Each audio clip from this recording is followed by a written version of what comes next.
Assalamualaikum Sobat Inspira, apa kabar? Semoga baik ya. Bersama saya Ajeng Kurnia Putri, dalam beberapa menit ke depan akan mengulas informasi terupdate dalam program News Minute.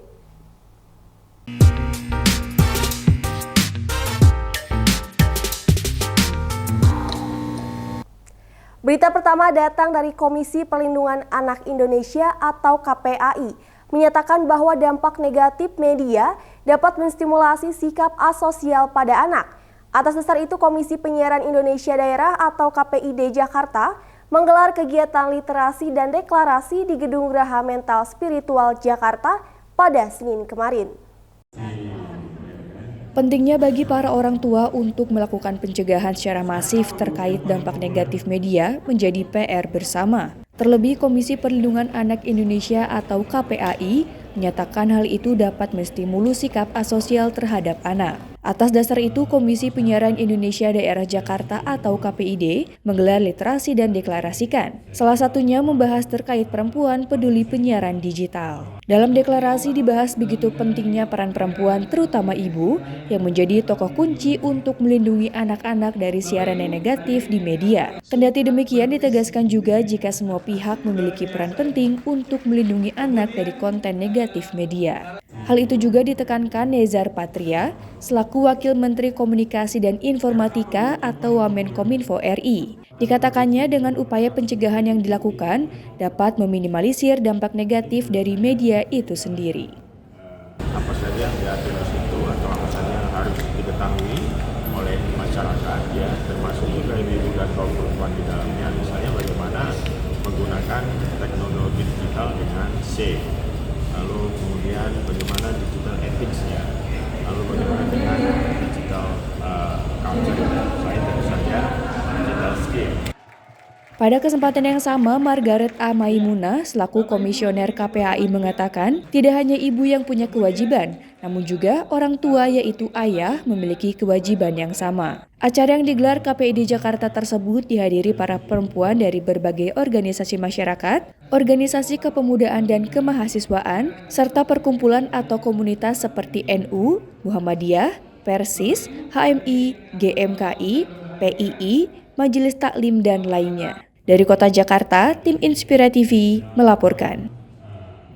Jelang hari Natal dan pergantian tahun baru, harga komoditi mengalami kenaikan. Tak hanya cabai dan beras yang meroket, harga telur dan gula pasir turut naik. Bahkan gula pasir sulit didapat. Kondisi tersebut dikeluhkan para penjual karena sepinya pembeli pada Senin pagi. Akhir tahun 2023 memasuki Natal dan Tahun Baru, harga sejumlah bahan pokok di Pasar Atas Cimahi, Jawa Barat terus mengalami kenaikan yang cukup tinggi. Di antaranya untuk harga semua jenis cabai tembus hingga di atas 100.000, begitupun harga beras masih cukup tinggi. Kenaikan juga terjadi untuk harga telur ayam dari 24.000 menjadi 28.000. Sedangkan gula pasir terus meroket dari 15.000 menjadi 18.000, ditambah pedagang pun mengaku kesulitan mendapatkan pasokan. Salah satu pasar tradisional di Kota Cimahi yaitu Pasar Antri, kenaikan harga sembako cukup signifikan yang mencolok terjadi pada harga telur ayam negeri dari 24.000 menjadi 31 sampai dengan 32.000 per kilogram. Menurut pedagang, sudah hampir 1 pekan pasokan gula pasir sulit, meski ada, harganya pun sudah mahal. Ya, kemungkinan dari stok dari pusat udah menipis, jadi pemasok dinaikkan lah bandar-bandar ya, biar bisa dikatakan distributor gitu ya, itu udah dinaikkan gitu. Kenaikan udah seminggu sekarang di harga 28, asalnya dari 245 sampai 27, sekarang 28. Pasokan tetap banyak, cuman pembelian berkurang. Meski sejumlah harga sudah merangkak naik, menurut pedagang diperkirakan kenaikan harga akan terus terjadi hingga Natal dan Tahun Baru berakhir. Dari Cimahi, Jawa Barat, Bobi Roska melaporkan. Selain meredam pemukiman dan akses jalan warga di Desa Dayakolot, banjir juga meredam bangunan sekolah dasar Negeri Bojong Asih 2 di kawasan tersebut. Ironisnya, banjir terjadi pada saat para siswa tengah menghadapi ujian penilaian akhir semester atau PAS. Para siswa pun terpaksa menjalankan ujian di gedung pengungsian kantor desa. Banjir luapan Sungai Citarum merendam ribuan rumah warga di Kampung Bojong Asih, Desa Dayakolot, Kecamatan Dayakolot, Kabupaten Bandung, Jawa Barat. Ketinggian muka air banjir yang terjadi di wilayah tersebut bervariatif, mulai dari titik terendah di 30 cm hingga di titik terdalam yang mencapai 1 meter. Akibatnya aktivitas warga kembali terganggu. Selain merendam pemukiman warga, banjir juga merendam fasilitas umum seperti masjid dan bangunan sekolah dasar negeri Bojong Asih 02. Bahkan para siswa tidak bisa melakukan kegiatan belajar mengajar secara normal. Ironisnya, banjir yang mengepung Desa Dayakolot saat ini terjadi saat para siswa tengah menghadapi ujian penilaian akhir semester atau PAS. Agar tak ketinggalan mata pelajaran, para siswa terpaksa menjalankan ujian di gedung pengungsian yang berada di belakang kantor desa. Ya, harapannya mungkin untuk di lembaga pendidikan bisa direlokasi aja tempatnya kan gitu. Karena kalau istilahnya kita pindah harus semuanya dengan orang tua muridnya juga. SD Bojong Asih kebetulan sekarang ada ujian, jadi sekolahnya terkena banjir, maka dialihkan di Desa Dayakolot. Kebetulan Desa Dayakolot ada 2 ruangan yang digunakan untuk kegiatan ujian anak-anak sekolah. Untuk itu, pihak sekolah meminta kepada pemerintah, khususnya Dinas Pendidikan Kabupaten Bandung, agar merelokasi gedung sekolah mereka, mengingat banjir masih seringkali terjadi ketika intensitas hujan tinggi. Warga yang tinggal di wilayah rawan bencana banjir seperti Desa Dayakolot tersebut, dihimbau agar tetap waspada karena hujan dengan intensitas tinggi diprediksi masih akan terus terjadi dan membuat debit Sungai Citarum meningkat sehingga kembali meluap ke pemukiman. Dari Kabupaten Bandung, Jawa Barat, Hedi Trisnaidi melaporkan. Bandung Youth Entrepreneur atau BAI bantu UMKM agar dapat memaksimalkan pemasarannya berbasis digital yang bekerja sama dengan Telkomsel dalam menyediakan paket internet murah dan pembukuan digital bagi 800 pelaku UMKM yang tergabung dalam BAI. Digitalisasi sangat berdampak bagi ekosistem masyarakat, termasuk bagi para pelaku UMKM, karena dianggap lebih efektif, salah satunya dengan berbelanja secara online atau menggunakan uang elektronik dalam proses pembayaran. Atas dasar itu, sudah seharusnya para pelaku UMKM mengikuti perkembangan zaman agar tingkat penjualan mereka semakin meningkat. Para pelaku UMKM pun diberikan kesempatan mengikuti pelatihan, diantaranya diberikan bekal untuk meningkatkan layanannya. BAI pun memberikan strategi pemasaran secara digital. Tak hanya itu, para pelaku UMKM juga dibekali pengetahuan pendataan atas produknya.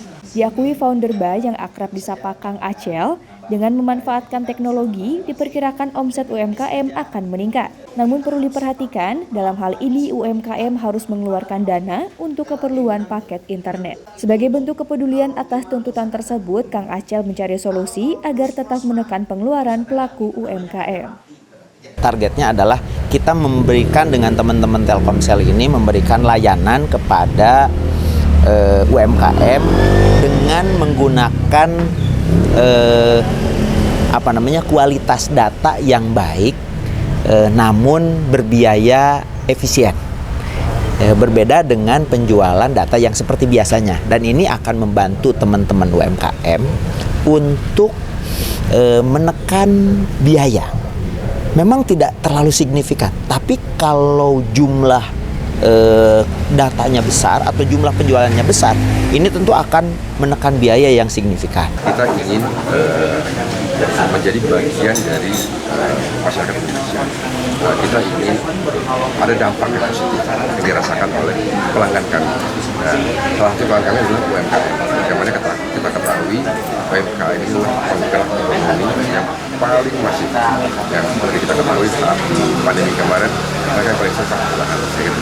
Nah, untuk itu Telkomsel pastinya sebagai perusahaan yang paling Indonesia dan ingin bersama-sama meningkatkan produk UMKM supaya lebih bisa punya daya saing. Penandatanganan nota kesepahaman keduanya pun disaksikan oleh para pelaku UMKM pada Rabu 6 Desember sore kemarin. Dengan ini, BAI dan Telkomsel dianggap sudah memberikan solusi yang efektif dan diharapkan dapat terus membantu permasalahan UMKM. Dari Kota Bandung, Jawa Barat, Tim Inspira TV melaporkan. Berita penutup datang dari 5 tersangka kasus pembunuhan ibu dan anak di kawasan Cagak, Subang, Jawa Barat. dijerat pasal pembunuhan berencana dengan ancaman maksimal hukuman mati. Polisi memastikan motif uang jatah yang tidak diberikan menjadi alasan para tersangka melakukan pembunuhan terhadap kedua korban.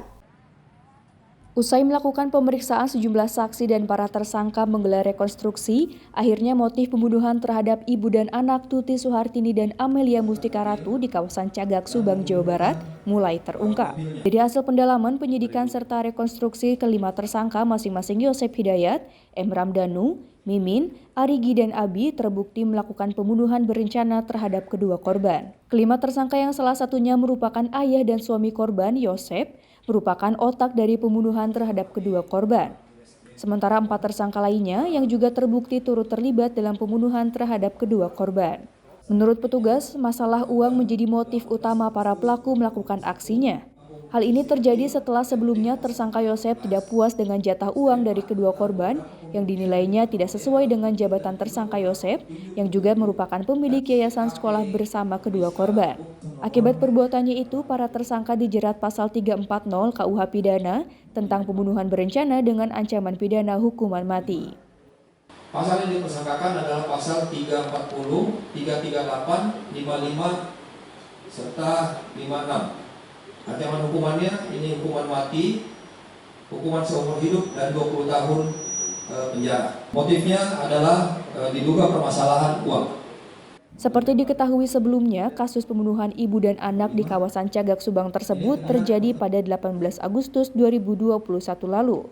Kedua korban Tuti Suhartini dan Amelia Mustika Ratu ditemukan tidak bernyawa di dalam mobil yang diparkir di rumah korban. Selama 2 tahun polisi sempat mengalami kesulitan dalam mengungkapkan kasus tersebut, sebelum akhirnya 1 dari 4 tersangka menyerahkan diri ke Polda Jawa Barat. Dari Kota Bandung, Jawa Barat, Bobi Roska melaporkan. Demikian Sobat Inspira berita terupdate hari ini. Saksikan informasi terupdate lainnya bersama saya Ajeng Kurnia Putri hanya di Inspira TV. Wassalamualaikum warahmatullahi wabarakatuh. Sampai jumpa.